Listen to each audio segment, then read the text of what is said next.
Hi, I'm Amy and I'm here today to talk to you about Zentangles. Zentangles are fun and easy drawings that you can do that don't particularly take a lot of skill, but they are relaxing. That's why they're called Zentangles. And they're just a fun way to take your doodles and kick them up a notch into a more finished drawing. So I have two examples here. This one is really unfinished, but it's, I was listening to Charlie Parker and I was trying to kind of Zentangle how I thought the music would look if it was visual. And so that's something that's kind of fun, a fun way to make Zentangles. And this one was just, what I did was I took the paper, I divided it into sections and just kind of drew out going towards the corners. There's lots of different ways to do Zentangles. I have this how-to Zentangle paper that's at the board that you can use. You can go there and it will walk you through step by step how to do it, but I'm also going to do that for you today just so that you can see me do it in person. So let's start with the tools that we need. The tools that we need are things that you usually have around the house, like white paper, and a variety of pens. This is the the fine point Sharpie. You can use this one. This is the ultra fine point. You also have some pens that you can purchase if you don't have them already that are a little bit finer point. This is a micron 005. There's also a 003. These get tiny points so that if you're trying to do something that's maybe really detailed, this would be the way to do it. You can also just use a pencil. I would recommend using a mechanical pencil like this because the point is finer. You can use a regular pencil if you want to, but you're gonna have to keep sharpening it because you really need to have a nice fine point to do it.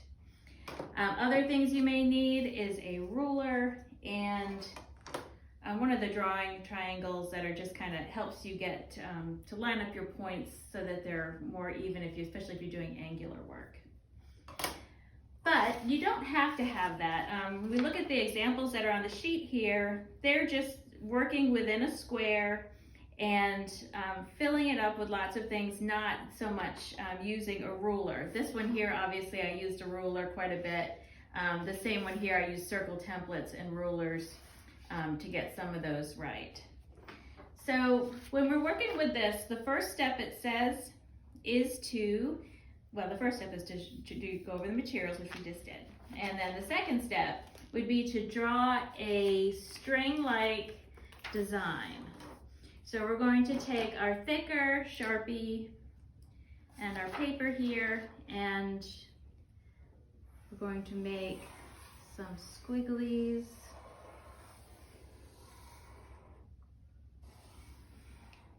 And these will separate our paper into different sections that we will fill with different designs.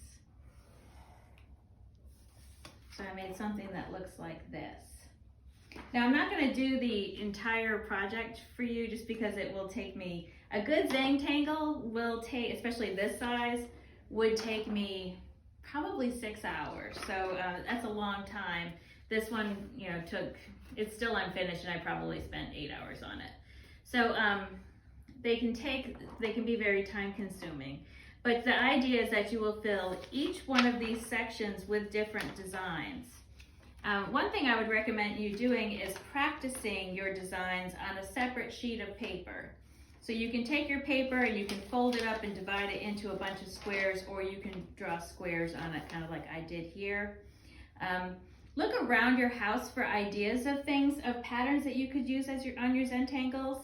This was inspired by a basket. This was inspired by corn. This is inspired by like a mermaid design. Here's some wood. These are leaves. So if you look around your house, you should be able to find some things that will inspire you, or especially if you walked around outside. Look at the different textures you see all around you, and that the textures may give you a great idea of what you might want to put in there.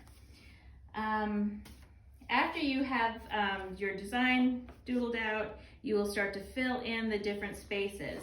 And you want to keep adding things to it. So you don't want to just fill it with you know, one design that's all like, you don't want to fill this all up with mermaid design. So you might want to come over first and maybe do something that looks maybe like paisley. So you could draw a little paisley design in here.